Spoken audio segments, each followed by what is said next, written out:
The motion is, this House believes that members of the Eurasian Economic Union should introduce a new currency. I just realized I don't have my phone, which means I can't time.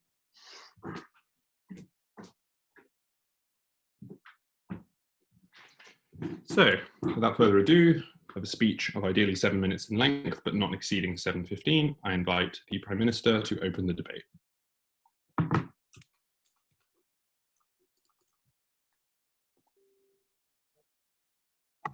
Hello, can I be heard properly? Just checking. Okay, all right. I'm going to start speaking. There are 4 points to the model of opening government. Firstly, we will create a new common currency, single currency among these nations. We will call it the Euro just to piss off the EU. And this will be used in all forms of transactions, all forms of different trade, and all forms of business models that they have in that nation.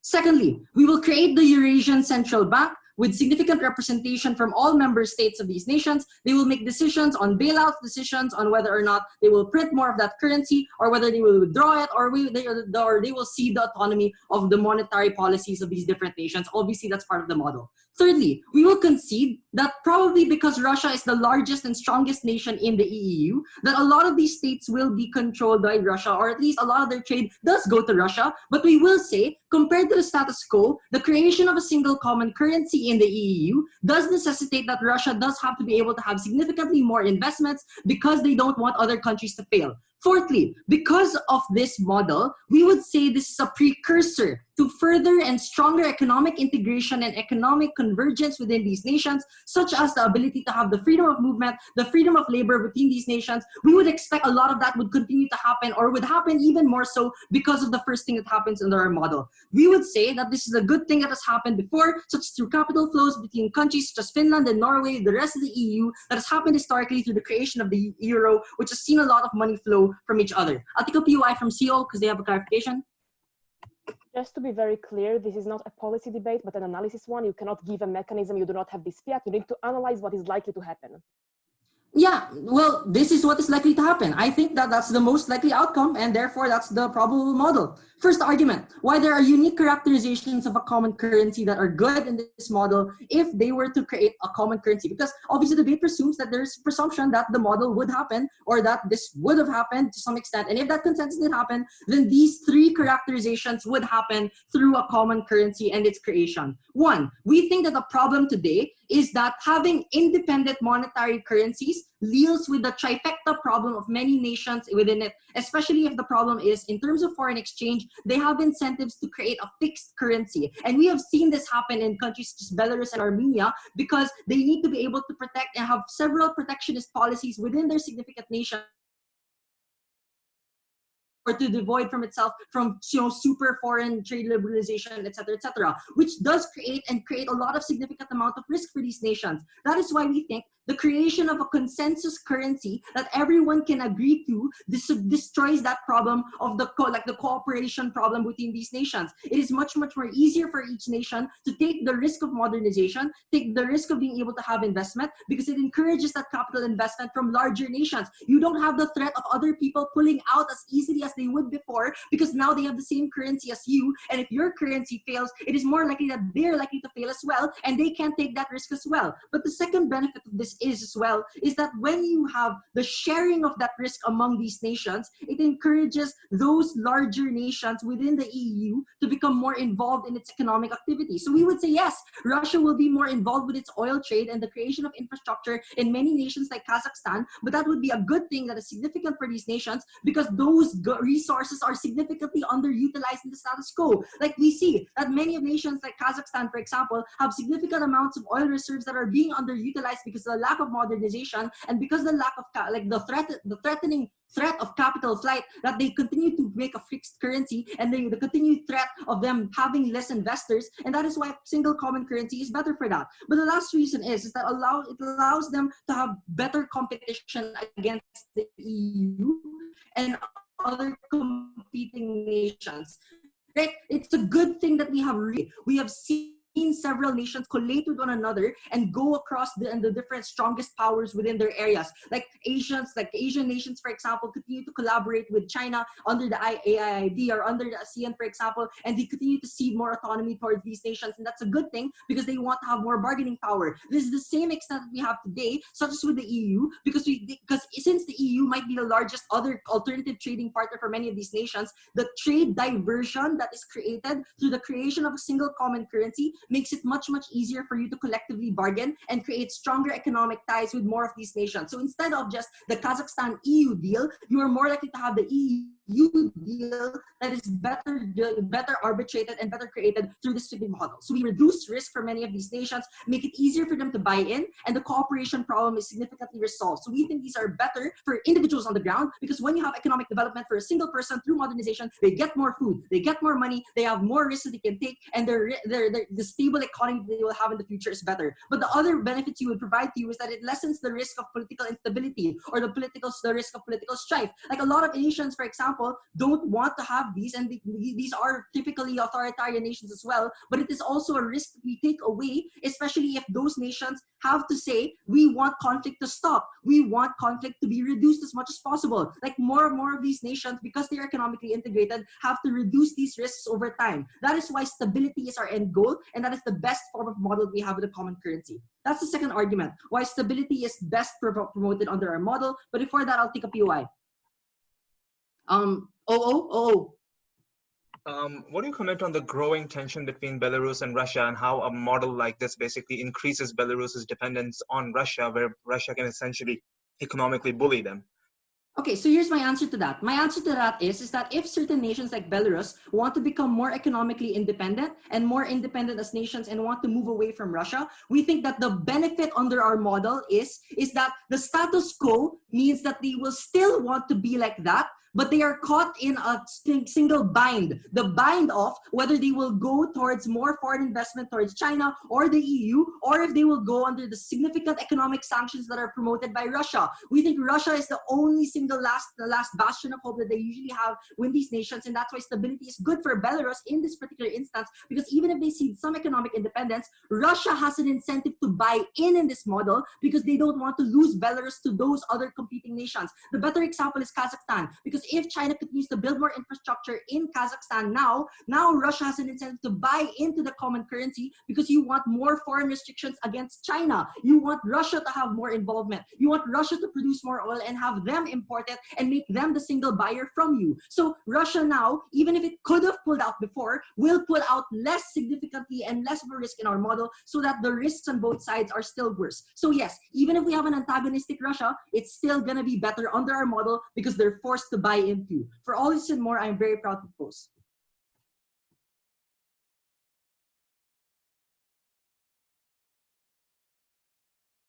Well, I thank the Prime Minister for that fine speech, and I now invite the Leader of the Opposition to open the case for the opposition bench.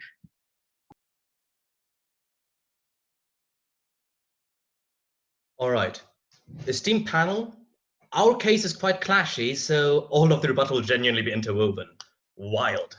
So, we believe that the biggest impact here is that when the Eurasian Economic Union should actually create a common currency, it doesn't only trap the current members under the thumb of Russia in a way that is unique and dreadful. It is also it is also supremely economically harmful for them, which I'm going to go into, and specifically also diplomatically disastrous and humbles their ability to create a future for themselves.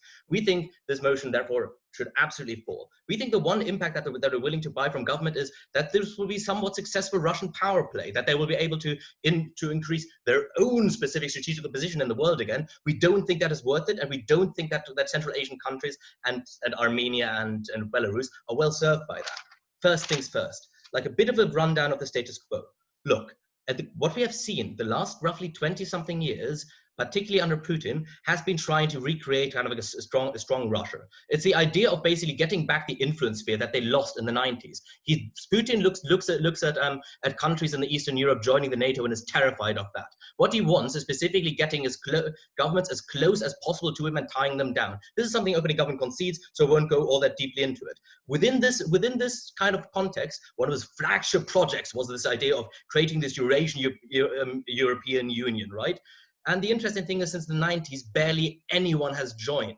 Russia is constantly trying to actively proselytize new nations in that right now are noticing that this is maybe a bit of a poison trap. And only some of the comparatively closest countries went into it. Note that there has been significant estrangement by countries such as Belarus and Central Asian countries that are now looking significantly more towards China. That already indicate that even there, we already see kind of loosening bonds. But at the point at which they do manage to increase this, leaving and deharmonizing this European Union, leaving and getting out of the Russian influence sphere is nigh on impossible. Now, first of all, one small thing. When does a common currency even make sense specifically? I mean, economically speaking, we do understand that there is a limit in transaction costs. Like, it's easier when you don't have to convert currencies between countries. Sure, fair enough. Like, domestic trade between them would probably increase to some extent. We're willing to eat that. Note that, however, the most important mechanism, and this is where government tries to analyze this as they share the risks perfectly, right? The idea of having shared balanced risk. The risk balancing comes when currencies have a vast different amount of economies that rely on different sectors that are differently well developed in order to basically bolster when one sector falls out. Note that according to the Infoslide and common knowledge, what these countries share is that they're either mainly dependent on hydrocarbon exports, so basically commodities, fossil fuel wise, or B, agricultural products, food. Or both of these, there's a massive overlap. If food prices plummet or oil prices plummet or just stay as low as they are right now, what happens is that the entire currency doesn't compensate for that. It's just more countries being trapped in this heavy trap, specifically with an exchange rate that the single countries don't have any control over anymore, right? Because whenever a country is kind of hit with bad prices and an economic crash, one thing they can do is try to change their prices in order to boost exports and import or investment and kind of try to grow out of it. This is something that none of these single countries will have any sort of control over, and we're going to show you why specifically it is most likely for Russia to be in ultimate control of the central bank and what is going to happen with the currency, which we think is disastrous. But first things first, what happens when these countries tie themselves to Russia on a currency basis? Look, it's incredibly likely that Russia is going to control the central bank. Why? Because it is the country with significantly the most clout within the entire Eurasian Union. They are the ones that essentially started it, and they are the ones that are most able to bully everyone around, right? There's not much analysis needed here. Specifically when it comes to the institutional setup, where this bank will we have to set up, even if it's not in Moscow, Moscow will finally be the one that can exert the most power, informally and formally. Note that we don't have a fantastical working institutional framework in any of these countries in the status quo, particularly not Russia, where basically murky, corrupt procedures are something that are very commonly and very happily used in order to influence politics in specifically their way. So ultimately what we will see is Russia dominating this currency. This is a huge problem. This means that if a single country for other reasons might be hit, they rely on Russia's goodwill to save them. Note, why does Russia not have all that great goodwill that opening government says to save everyone within that union at any times? Note that this union for Russia is something that is more geostrategical in nature. It's about being a credible bolster against other powers that they're fighting for. Particularly, Russia is very, very unnuanced in its power political play, in the sense that it very strongly enforces strong alliances and strong statements of support, which China, for example, doesn't. China is happy to talk to everyone and be happy with everyone, non-mutually exclusive, doesn't matter how the countries are within each other. Russia feels itself still in a continuation of a Cold War with the West and with Europe, which then also means that basically what these countries are heavily disincentivized from actually interacting with other countries and doing these great trade deals with the EU that they, for example, talked about. Why? Because doing these kind of trade deals as a union would, first of all, just fall apart as soon as Russia forces that positioning, right? These people are now tied into that union. Specifically, them being a power bloc is enough for Russia to keep the situation ongoing. Note that at the point at which they're in the currency union deeply integrated, it's incredibly difficult to get out, particularly when Russia has an influence on your elective too and can target bomb them with tons of fake news and control the media, etc.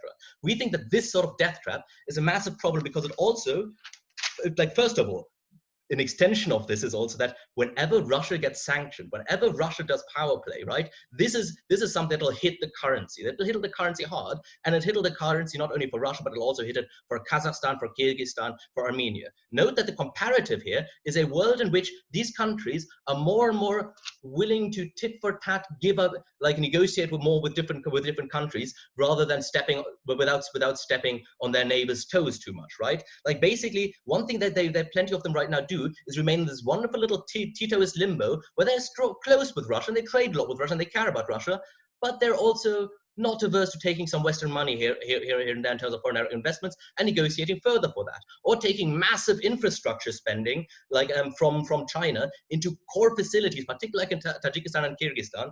Even, oh yeah, now would be wasted time. Thank you. I thank the Leader of the Opposition for that fine speech. I'd now like to invite the Deputy Prime Minister to close out the opening government case.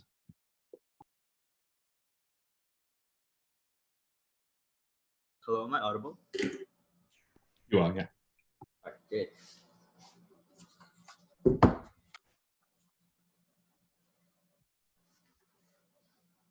So I'm going to look at three different ideas in the speech. Number one, I'll deal with this whole Russia problem at 00. Second, I'll explain why it is much easier to get modernization and diversification of these economies. Thirdly, I'll explain why you increase capital flow into poor nations within this economic union and therefore allow for greater development that would have otherwise been inaccessible. So number one, on Russia and these economies. I want you to note that a lot of the harms they point out are not mutually exclusive, and I'll explain why the common currency is the way out of this. Why is the case? They give the example of Belarus.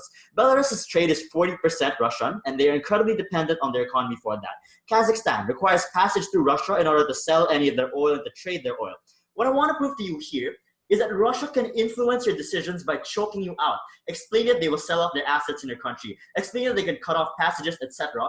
And the reason they can do this in status quo is because the way they value you is as a percentage of your economy in relation to theirs. I.e., if you're a small economy and you have a greater percentage of Russian trade than we do trade from Belarus, we can choke you out and force you to make these decisions. I think what the common currency does is explicitly asks you to flip that kind of relationship. If your economy fails, the Russian economy will also then fail, which is precisely why Russia can't simply influence your decisions to choke you out and make economic and threaten economic harms in the instances that you want to go and encourage things like trading with the West and other countries, which is why I think this policy is wonderful for Belarus in trying to increase trade with the increasingly developing Poland, and instead of trying to rely mainly on the Russian economy. But now Lukashenko can't make these decisions because the moment he does that, Russia will cut off all the trade that they have now and choke out the Belarusian economy, rather than encouraging this decision, or at least not actively preventing it, because you know such a grave harm will harm the Russian economy as well.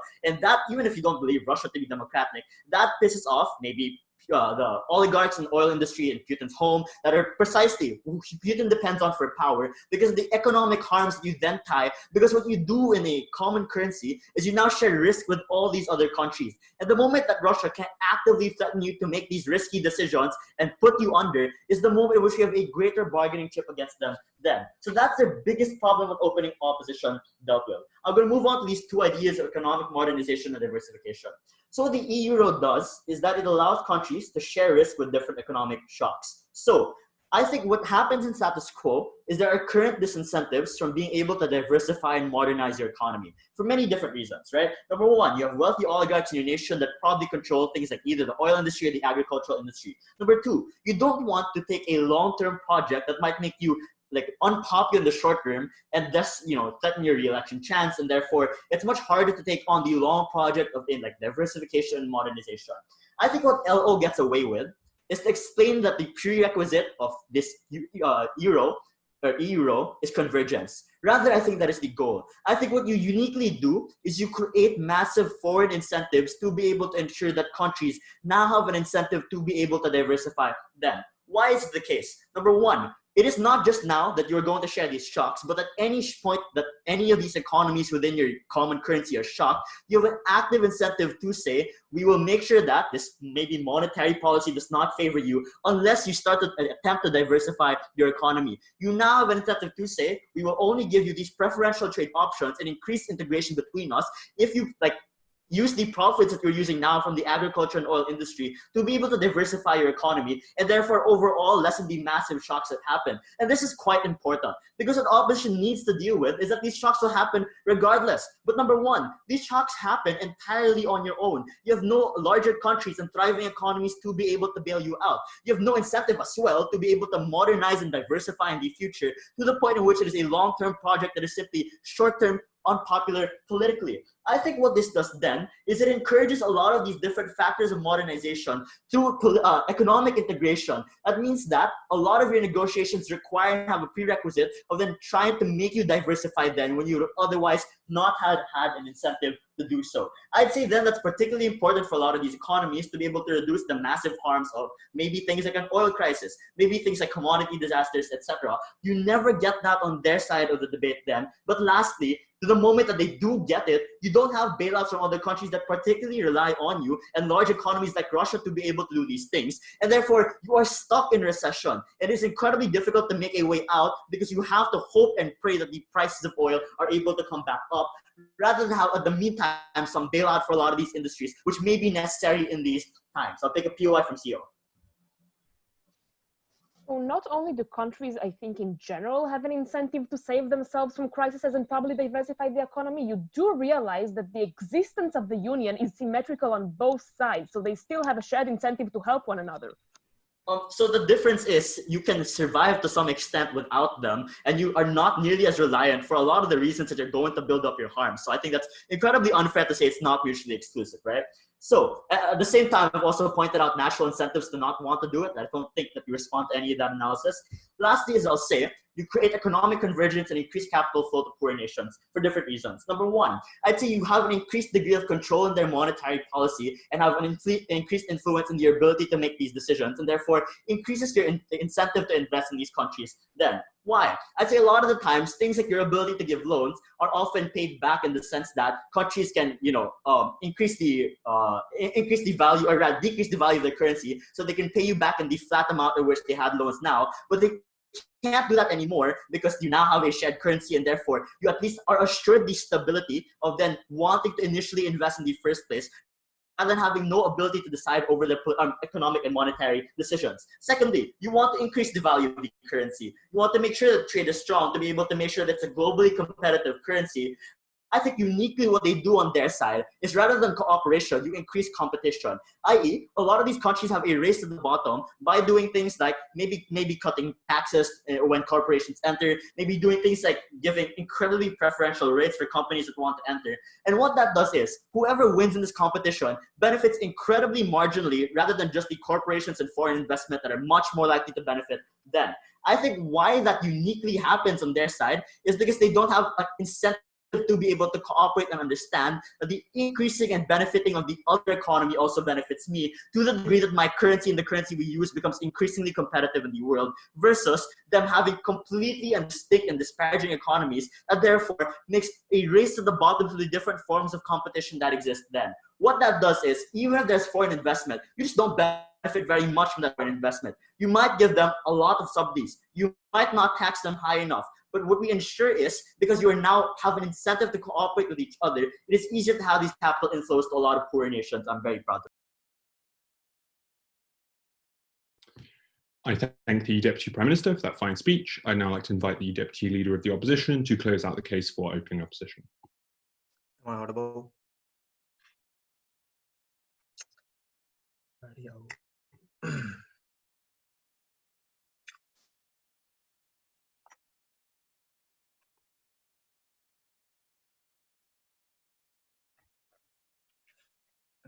me just start this.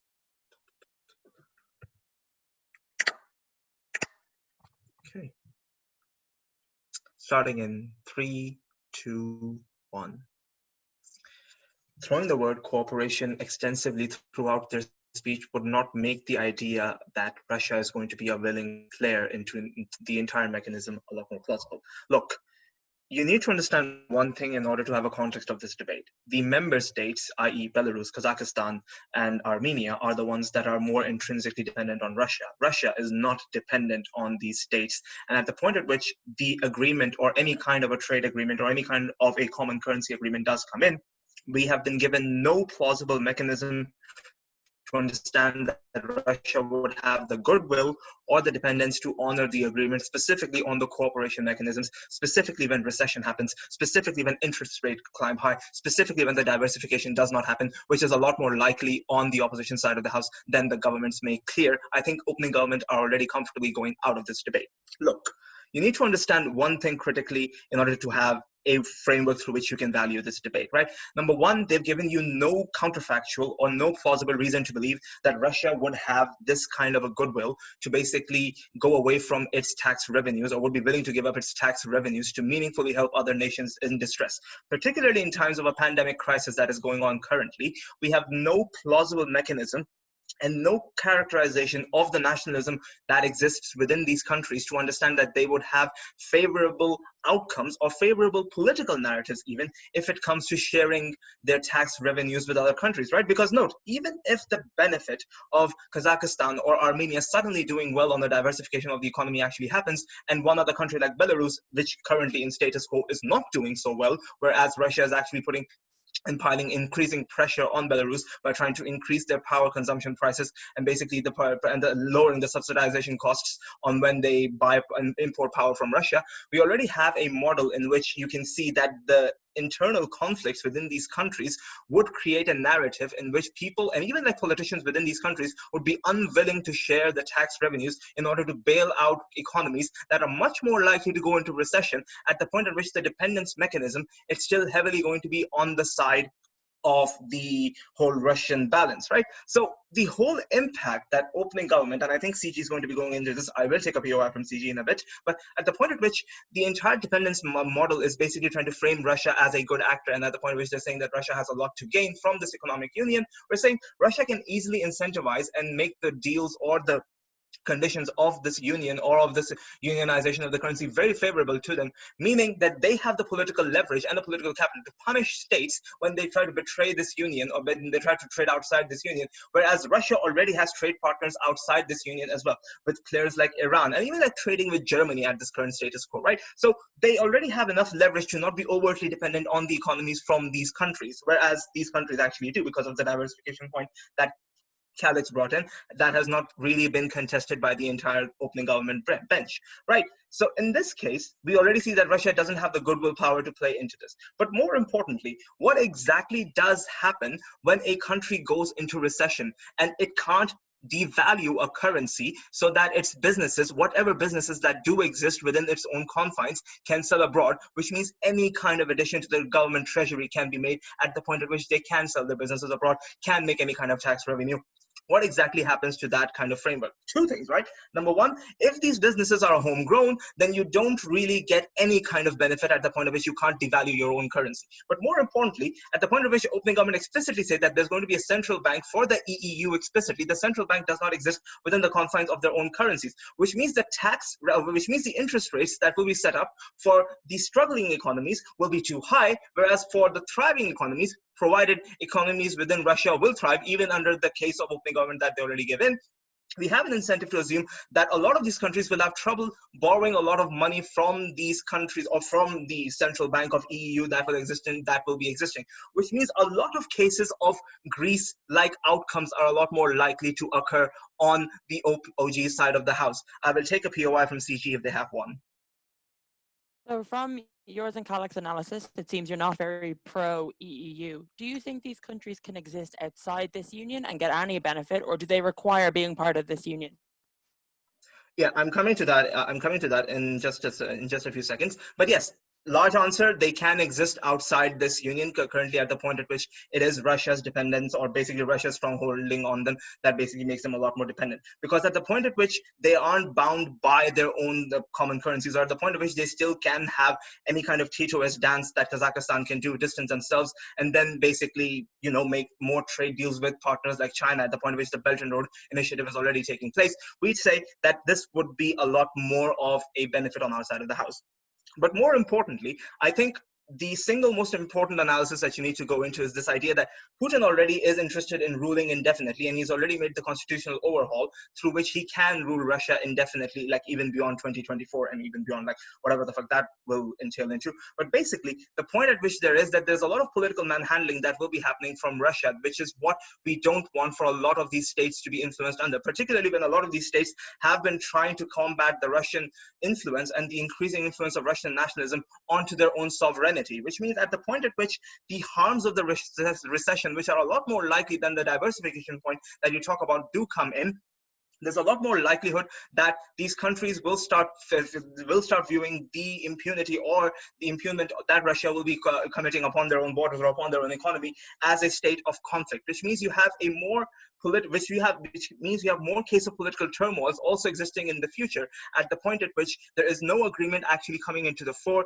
there is less economic diversification actually happening, and then there is more political turmoil or more financial conflicts actually happening on that way as well. So the single most important impact you need to look at over here is, where are these member states better off? We're saying in the status quo, even with the Russian influence, this is a much more preferable outcome to have at the point at which they still have their own central banks, and they still can devalue their own currencies, because that efficiently means that Russia, with its own tax revenues, with its own oligarchical structure of businesses, cannot have a monopoly or stronghold on which kind of businesses actually enter into these states, which means at the point at which, even if any kind of diversification of the economy actually happens, there is incentive from Chinese businesses, even from businesses that might be in the Middle East, to take a more active interest within the nexus of these countries than being dependent on the Russian influence by and in of itself, for all the political harms that we point out to you, for all the impacts on the politics of this country, and for the economic harms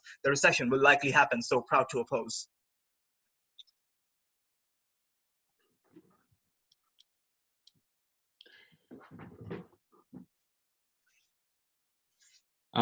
Okay, I'd like to thank the Deputy Leader of the Opposition for that fine speech. I just want to take a quick pause there because I received a message from one of the CAs. Strategy for these countries in Central Asia and reduction of Russia power requires you to being a part of real union and requires your independent development, not relying on Russian interest in everything. That's it's more capable and more probable on our side of the house. Second of all, opening opposition directly relying on the mechanism of race to the bottom. That means that these countries, to be competitive, to be cheaper for attract investors and the capital flow, they need to give less money to their citizens to build more infrastructure to attract people from other places to invest in the region. That means that it's extremely harder, especially when we give you our comparative. Thirdly, when they talk exchange rates and Russia control, that's based on the assumption that these countries are better capable to control their exchange rates and they are capable to make good administration and good economical decisions. That requires the premise that they have stability on the financial markets, and they are capable to make economical decisions. Look, these countries are probably weaker and poorer than a lot of countries in financial market. That means that it's not required that they will make smart financial decisions, and compared to Russia even, or like the whole union, when you rely on international trade and you need to be competitive towards ASEAN, towards European Union, it's far more likely that you make better decisions to your currency and you will take care about the stability. Thirdly, in times of economic crisis, in terms of oil or any fluctuation in your market, these countries are relying on their own decisions, their own measurement, and looking in their economy. Comparatively, you have bigger players who have much more incentive to try to keep that on the track because they are harshly tied, but also probably more investments from other regions which also have interest to keep that stable. Now, responding to closing opposition POI, I believe that union doesn't matter if you suggest people to be incentivized or you rely on their interest. If you freeze them and if you gave them higher bonds, that means that they need to do this unless they will rate more losses. So now let's talk about our case, because I think opening government never actually explained what is the meaning of the currency for regular people and why this is something important. We believe that for people who are not well educated, who are not the economists, this is something which is directly linked to their identity, to their daily basis function. Why? Because your well-being depends on the currency, on the money which you receive. Your job, your salary, you're paying the rent, you're probably every day you are spending time with a particular currency. You have no change to avoid that. That means that you need to engage to that function. You need to understand what are your spending. You need to understand your alternatives. You need to understand how the market works. For the people who are not economists, who are not businessmen, who are not running their own companies, this is extremely important to increase their capacity to see, to compare themselves to other nations, to see their place on the market, or what are their opportunities. So now let's talk about the comparative, which I think it's crucial with opening government. Opening government said about involve more investments. Look, investors, FDIs, they usually have different regions in which they can go invest. They can go invest to countries in European Union if they are looking in new markets. They might invest in Southeast Asia, or they might invest in a certain Asia. On our side of the house, you increase the competitiveness of this particular region because you gave the more stable currency, you gave the better interest rates, you don't need to exchange the currency, or also you can go to 3 countries at the same time without engaging in a different currency, in different markets with different understanding. That means that if these people will have trade-off to make, they will be less likely to go to European Union, which will be probably more expensive for them, and also to find the new market there, but they will be far more likely to go to this particular region to increase the job market, to give the more innovations, to capacity and the competition. I think this is extremely important because that also shows for the region that will be faster, and also in terms of quantity, we give them more opportunities and less dependence on Russia and more dependence on their own resources, their own places, in their own work labor, which make them less dependent, which kicked out opening opposition from this debate based on just this mechanisms. So now let's talk how the people actually function even internally on this market. I think it's important to know that for €1 you can do that particular things.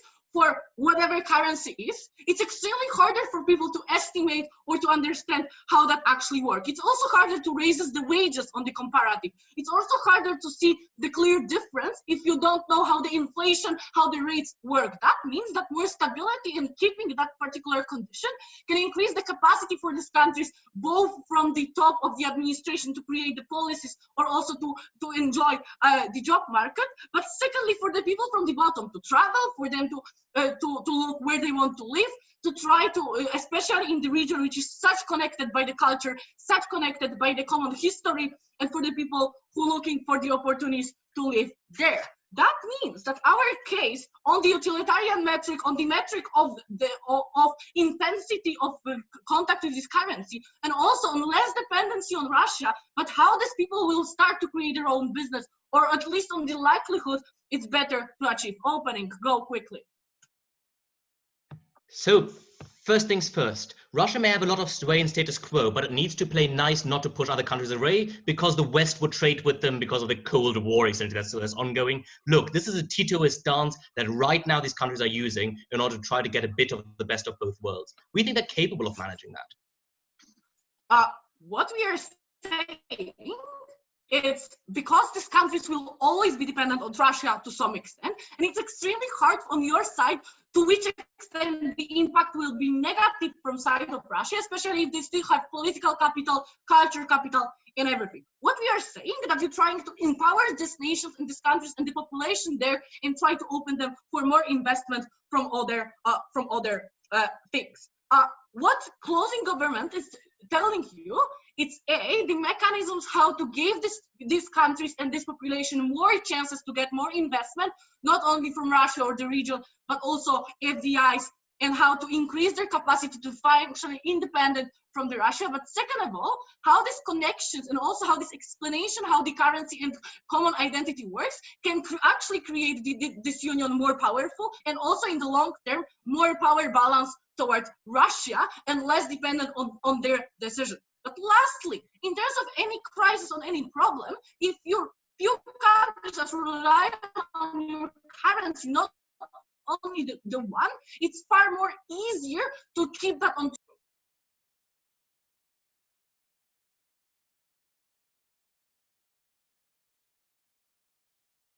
Thank the Member of Government for that fine speech. Now I invite the Member of Opposition to extend the case for the opposition bench.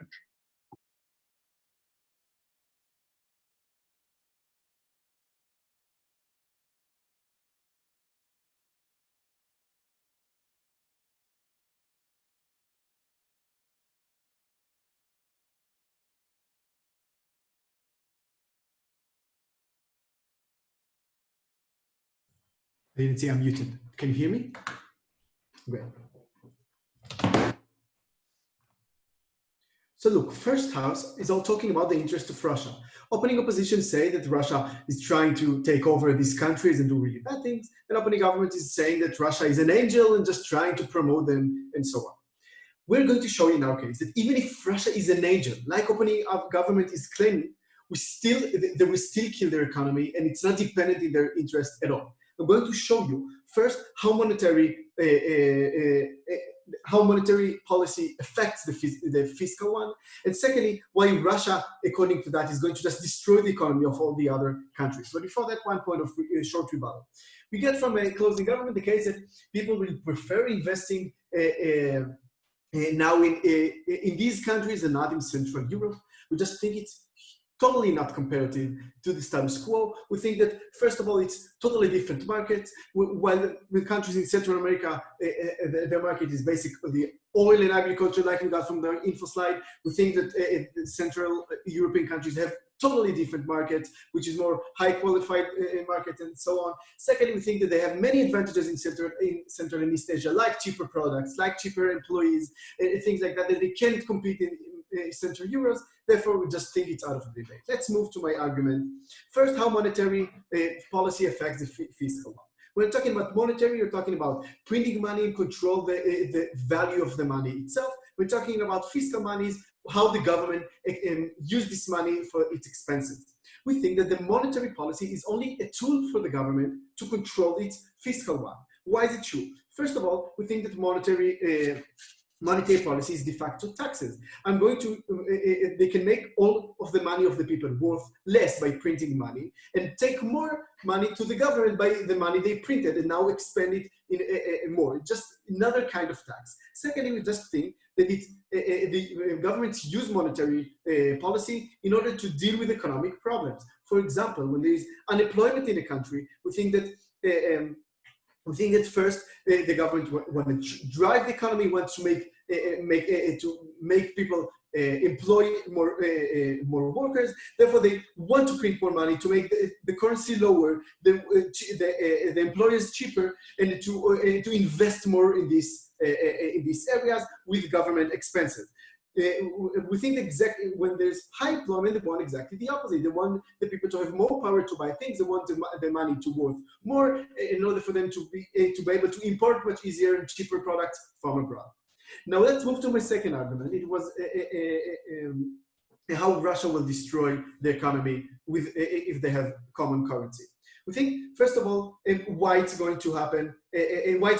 Three things about that. First of all, we think they have the same market economies, not like Central Europe. They're all based on oil, agriculture, and things like that. And it's literally written in the Infoslide that they are in the same markets together. Why they're going to, first of all, kill the competition between Russia and the other countries. We think that there are three comparatives for that. First of all, let's talk about workers. We think that in a time of, for example, in Armenia, there is now high unemployment rate, and they want to make an inflation. They want workers to be cheaper. Now they can, in the status quo, they can't do it, and therefore now their workers are cheaper than the workers in Russia, and factories will come in Armenia, in Kazakhstan, and not in Russia, because now Russia is more expensive. We think that now in the motion, when they have same currency, they can do this inflation. The worker in Kazakhstan is worth just the same as worker in Russia. Therefore, there is no competitive between these countries. Secondly, about export, we think that Now, these countries want to export oil, and Russia is a big competitor for oil prices. They can now do this inflation, make the oil cheaper in Kazakhstan, and countries will buy the cheaper oil from Kazakhstan. After having the same money, we think that the price is going to be just the same between Russia and these countries, and again, no competition. How Russia will just win this competition if we delete the advantage of making different currencies. First of all, we think Russia has huge size advantage. They just have, they can make like bigger agreements. I will sell, I don't know, billion tons of oil and agriculture to this country. We can do this deal and get much better conditions to the other countries because the agreement is much bigger with a lot of more money. We can't do the same agreement with small countries like Armenia and Kazakhstan, and they can't offer the same things. Second of all, we think that Russia has more ships, more lines to Europe. They have actually land border with Europe. They can easily export oil and agriculture products to Europe, which these other countries don't have it. And therefore, all of these are really size advantages that Russia will just win. Secondly, we think that Russia controls many countries around the world, countries like in the Middle East, like Venezuela in South America, like countries in other places in Asia. We think that these countries, Russia can just say, you need to do these deals with me. I'm the one who sells you oil, or I won't protect you from your enemies. And therefore, they're just one client monopoly. Thirdly, we think that now they just have in Russia more educated workers. They have better universities, better experience in job for many people. Therefore, we just think that in the highly educated works, that that's going to take control over the highly educated in these small countries. Fourth of all, they have better technology. With better technologies for agriculture, they can product culture in cheaper prices. They can take all for cheaper prices. All of that give them another advantage on these countries before continue opening. So having the same currency doesn't mean they will have equal wages, and they can still be valued differently because of the willingness to pay. Russia is still likely to choke these economies no matter what. Okay. We change that. Okay, we show you that because in the status quo there is different currency, now a country can control what is the prices of the products it export. If they want to make it more cheaper to buy oil from Kazakhstan today can print more money, make the oil prices lower. After having the same currency, they can't do it. We think that this is exactly why there is no competition, as I've just explained, and I'll move on. More rationales why Russia would win. Sixth of all, we think fifth of all, they just have better reputation. Countries would like to have agreements with Russia and not with countries like that because they have better reputation. Sixth of all, they just, in the status quo, they're already monopolistic markets in Russia because the oligarchy controls the market in Russia, control the bigger companies in Russia. We're just going to extend it to countries like Kazakhstan and Armenia, and not only to Russia, which is now the oligarchy is going to control their economy too, which is awful. The impacts of that. First, we think that they'll just lose every aspect of the market, lose every kind of export with high unemployment, and will definitely lose to Russia. For all of these reasons, please oppose.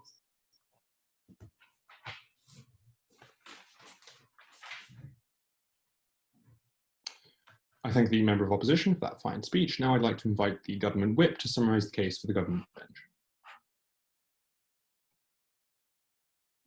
Can you hear me? Cool.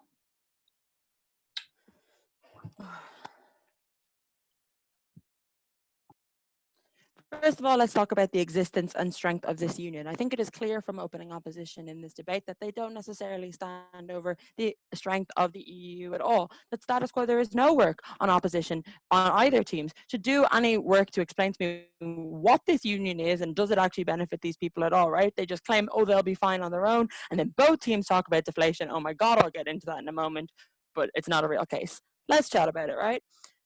Opening opposition say that members don't love it.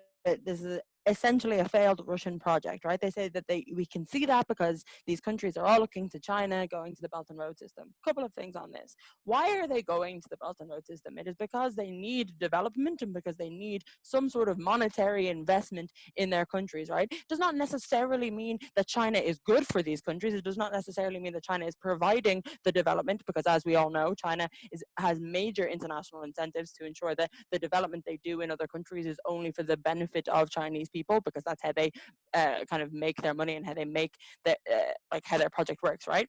So we say that on our side of this debate, under a monetary union that is real and that there is like tied agreements based on money because you have a shared incentive to keep your currency going and your currency strong, it means that these countries who require development can do one of two things. They can still go out internationally for loans, but now they have the name of Russia to back them. I think it's ridiculous that in debating we seem to think that Russia, because we don't like them, doesn't have an international name that is in somewhat more recognized than Kazakhstan, Turkmenistan. Like, I'm not being funny, but most people from Western countries don't actually know the difference between most countries ending in stan. I understand that that is terrible and horrible, but possibly true, right? So I say that at the point where you have a name, that you are now this new EEU and you are tied to a big player, you have far more sway. Also, you have Russia to back you up if someone tries to fuck you over on a loan, because it's no longer just China fucking over Kazakhstan, it's China fucking over Russia's economic partner, right? This means that they are far more likely to have some say at a table. It's a comparative sport of debating. We increase the say. We don't make it perfect, but we make a say happen. Second of all, it means you're likely to be able to go to Russia in a far more friendly way, in a less terrifying way, as opening opposition want to claim. Why? Because screwing you over in an economic deal under our side of this debate is not beneficial for Russia. Because at the point where Russia, under our side of this debate oversteps its power and ruins an economy and ruins a sector, it also harms them, right? Recession that is tied to your currency harms you. So now Russia making it that Kazakhstan cannot make, or whichever countries cannot make deals, is bad for Russia. Why? Because if CO are correct and Russia takes all the deals and then all the countries around them go into recession, that harms the money, which means that it doesn't matter how much Russia is developing, because their money is tied to a regional recession, and thus is devalued on the international market. Why is that true? Just basic analysis, right? At the point where you're in a massive recession and you're struggling to actually like get trade deals to be able to stabilize your economy and have to feed your population, most politicians tend to lean towards inflating their currency insofar as allowing their population to have some form of money, and thus that leads to a worse and lengthened recession. See post-World War I Europe. I hope that's enough analysis. Note it is more analysis than any other team has said about the words inflation or deflation. Cool. Let's talk about less economic harm. We say at the point where you can either have more power against China or don't need to rely on China, it means that you're no longer in this Titoist limbo that opening opposition talk about. And note, may I add, they never proved that the Titoist limbo is working for these countries. They just say, we believe that they can manage it, right? Couple of things on this. Even if status quo it is working, it is only working to maintain the status quo. It is not working in terms of development. Why is this true, right? We say that ultimately it becomes, as Claudia tells you, a race to the bottom. You have to devalue. You have to be cheaper than your comparison. To get EU to buy into you, you have to be able to backtrack and be cheaper than everyone around you, right? CO just repeat opening opposition and say, oh, but we'll make the workers cheaper rather than the money cheaper. I'm unsure necessarily how that's different. And I also think it's less likely to be true than opening opposition. As was pointed out, you can still have different wages in CO. It doesn't have to be just because it's the same money, right? Like, notice the wage in Dublin is very different to the wage in Athens. It's the same currency, but different wages, right? So, but also because the EU has this history of negotiating deals and having deals, it means that they're always able to win in this Titoist limbo, right? It means they're always able to win, and Russia is always able to win because they have the history of knowing how to make deals. They have the power of making deals. We at least increase the bargaining power of these countries at the point where they are now a union. It is not that you were just fucking over one minority country that the EU doesn't really care if they go into recession. Is that you're fucking over a larger player. It means that you are likely to get backlash from Russia and all these other countries, which we will prove will develop throughout my speech. Right, let's talk about Russia. Major claim in this debate that hasn't really been solved by any team as to whether or not Russia is a willing partner or Russia will be somewhat benevolent in this debate. Let's talk about it. And I'm actually going to use some of opening opposition's own analysis to beat them. Putin currently is reaching out to China in terms of joining the Eurasian part of Belt and Road and gaining control there, right? This shows eagerness on Putin's part to help develop these countries because he fears losing his influence over them completely to China. Whilst it is still based off Putin wanting to control these countries, it is in a way that is slightly more amenable to helping them develop. Hadar, you can go quickly if you like. The thing is that when the currency is the same, the fact that you have lower salaries is much more significant, considering the fact that the prices of produce are identical because you cannot change them. Muted myself, not you. That's where you're wrong.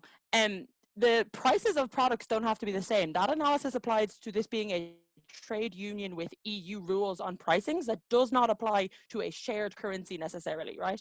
So you would need to prove why that is likely to happen. It would be an extension in WIP, but given you can technically be responding to me, have fun with your 3 minutes required of analysis to prove that, right? Cool. So we say that Putin knows he's losing his grasp and he wants to maintain some of those grasps. I have already shown you, like, OO say that Russia today is trading with Germany, right? This shows that Russia has the links required to receive this development income. We say that the point where Russia is now connected to these countries, it means that that money is more likely to go to them, because Russia, as CO want to claim, taking up all of the contracts is status quo. I am unsure what contracts Kazakhstan is winning against Russia in status quo for all of the analysis that Lior gave about why Russia is better at making these deals and has more universities and has all those things. That's status quo. That's not something we're implementing with this motion, right? So we say that the bargaining power is increased on our side, right? OO claim that there is no mechanism for Russia helping. I'm going to be quite blunt. The mechanism for that is Greece. Note, most of Western Europe don't give a shit about Greece. We don't actually like Greece that much, but we do bail them out because the fact that they're so bad at running their economy messes up our economies, and thus we help them. Oh my God, this is actually a good decision. Prop.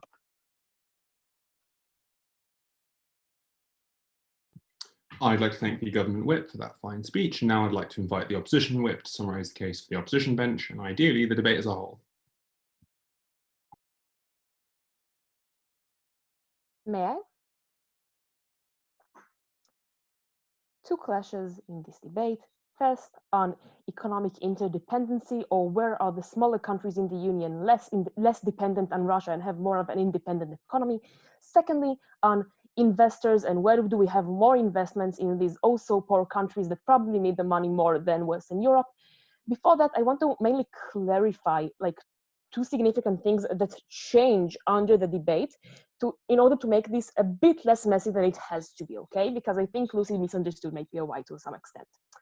The first thing that changes is, since not my analysis, but your OG's concession that there is now more trade within and between the countries of the Union, because it is much easier, because there are less transaction fees, etc. Everything that kind of their entire case is based on the new kind of knife, obviously.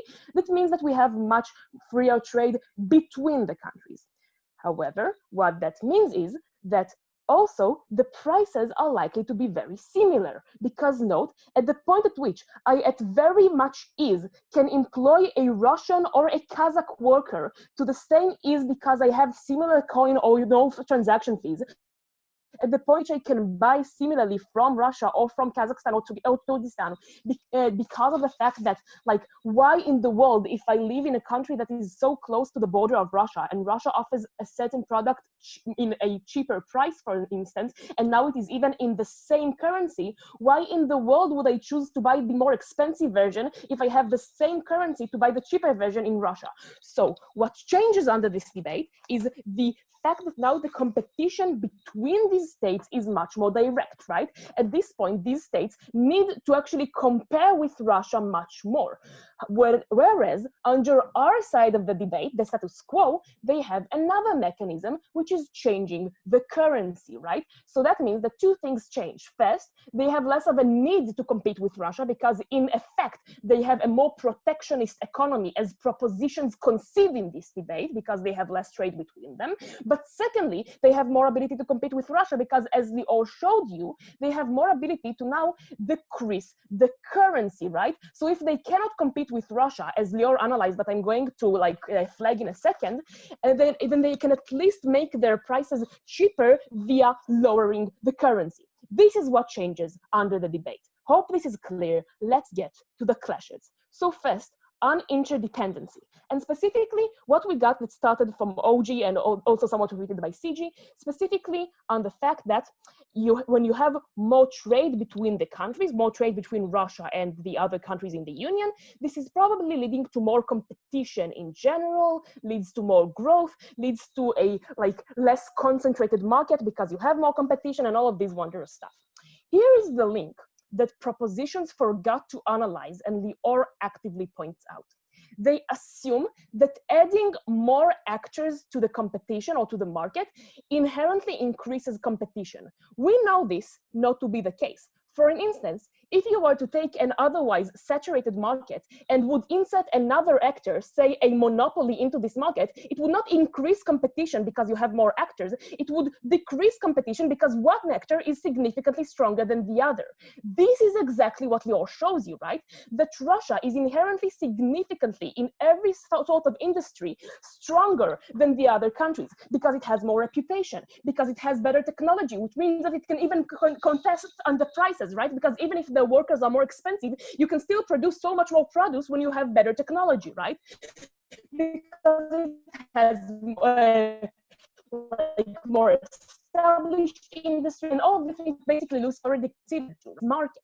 The thing is that what happens now is this leads to these economies being much less competitive and less saturated, because unlike the EU that many people would like to use in an analogy on prop side in this debate, these economies are not different, but rather very similar. They compete on similar things. They don't have this comparative advantage, right? If I, as Kazakhstan, compete against Russia on the same sort of produce, today, my only comparative advantage is prices, because Russia will triumph me on anything else. But exactly according to the framing that I just showed you on my changes under the debate and all the analysis from Lior that didn't get sufficient rebuttal, now I lose this competitive advantage and completely lose to Russia. Then, however, both propositions want to argue, but no worry, because Russia has an incentive for these economies not to crash because now it is dependent on them. Two answers on that. First, it seems that propositions seem to conflate between like a similar currency and a shared economy. Even if Russia has an incentive for the currency not to fail, for the coin not to lose or gain value to a large extent because inflation or stuff, it doesn't mean that Russia cares about the survival of the economy in these states. That is, there is no reason analyzed by propositions as to why, as Russia, I would care about unemployment in Kazakhstan, for an instance, insofar as it doesn't influence the currency, right? Specifically also note, given the fact that most of the trade and most of the population is from Russia, their impact on the currency is much greater than the impact of any other country, meaning that even if their economies fail, the economies of the smaller countries has very small impact on the actual currency. I'd love to take Lucy. Okay. Given that you analyzed very beautifully just there that Russia will become the norm in terms of the prices because they have the better technology, you don't want unemployment to happen in other countries, because as we analyzed, recessions in those countries based off unemployment means that those countries fuck up your currency because they need to keep their governments going, so they cause post-World War I type inflation issues. Oh, but here's the thing. Today, they can do that, and I will soon get to why it means that today, actually, Russia has more incentive in these countries. Tomorrow, these countries don't actually have that much control of the inflation. That is, in order for Lucy's analysis to stand, it needs to also stand that these countries are able to, in order to solve their unemployment, create an inflation. At no point did proposition analyze why they are likely to actually have this control of the currency. Now, specifically the second reason, and this leads to why we even win, we think, on the incentives of Russia. Today, Russia already has an incentive for these countries not to fail because they already have economical ties, because it doesn't want to get many refugees from these countries when they fail, because they still are part of a shared union, right? Specifically, however, what happens today is that Russia cares much more about unemployment in, say, Kazakhstan, because today Kazakhstan can react to that in inflation that will lead to regional instability. Tomorrow, they can do that, and Russia actually loses interest. Investments, like, less important in this debate, but you can track more investors at the point at which you can offer like a comparative advantage that we lose according to Lior's analysis. Beg you to oppose. Thank the opposition whip for that fine speech. Thank you everyone for what was a good debate. And if all debaters could leave, if you could pause the recording while we deliberate, etc.